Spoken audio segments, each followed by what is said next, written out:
সকালবেলা যদি পড়েন 3 বার আউযু বিল্লাহি সামিল আলিম মিনাশ শাইতানির রাজিম 3 বার পড়ে সূরা হাশরের শেষ 3 আয়াত যদি তেলাওয়াত করেন, তাহলে আপনার জন্য আল্লাহ তাআলা 70,000 ফেরেশতা নিয়োগ করবে।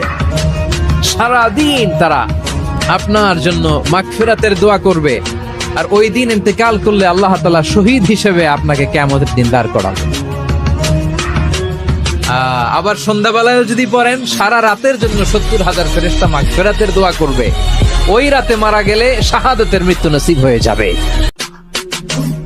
আযকারুস সাবাহি ওয়াল মাসা, সকাল সন্ধ্যার যে জিকির, এই জিকিরের অন্তর্ভুক্ত করে নেবেন এই ওয়াজিফাটা।